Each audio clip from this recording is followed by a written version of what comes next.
100 jours, un délai symbolique, souvent scruté comme un premier test de leadership. Depuis sa désignation à la tête de l'île maritime congolaise, Gisèle Mbouansiem Byung Moupa, à titre intérimaire, a opté pour une méthode claire: écouter, diagnostiquer et restructurer. Je vous convie à poser des bons diagnostics, à identifier des points forts, des faiblesses, des risques ou d'opportunités qui concrétisent la vie actuelle des lignes maritimes congolaises SA. En matière de faiblesses, cela fait exactement 3 ans depuis que nous avons initié les plans de relance 2023-2027, lesquels a été restructuré en 2025 en plan stratégique de développement 2025-2029, bien que chacun de ces plans ait réservé une place de choix à l'acquisition des navires et à la diversification des activités multimodales et des lignes maritimes, aucun état de réalisation budgétaire n'a constaté un quelconque début d'exécution de tous ces projets pourtant salutaires. Dès sa prise de fonction, le directeur général intérimaire engage un audit interne sans complaisance. Objectif: identifier les faiblesses, restaurer la discipline managériale et recentrer l'entreprise sur sa mission régalienne. Longtemps perçu comme en perte de vitesse, LMC SA amorce un changement de cap. Les procédures internes sont relancées, la gouvernance financière renforcée et la stratégie redéfinie autour d'un principe clé: faire du transport maritime un levier de souveraineté économique.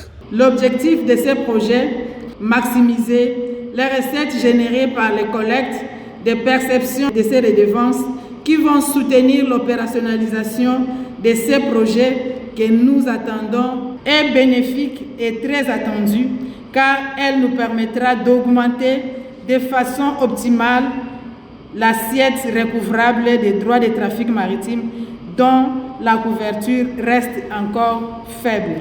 Au-delà des chiffres et de procédures, c'est un climat interne qui change. La mobilisation du capital humain devient un axe stratégique. Respect des compétences, culture de performance, responsabilisation, l'esprit rené au sein des équipes. Le leadership féminin affirmé de Gisèle Mbouansiem Byung envoie également un signal fort, celui d'une gouvernance fondée sur la compétence et la responsabilité. En 100 jours, le bilan n'est pas celui de promesses spectaculaires, mais celui d'une méthode et d'une orientation assumée. À l'armement national, l'île maritime congolaise SA, la mer redevient un horizon stratégique. Nous sommes déjà en train d'acquérir les navires.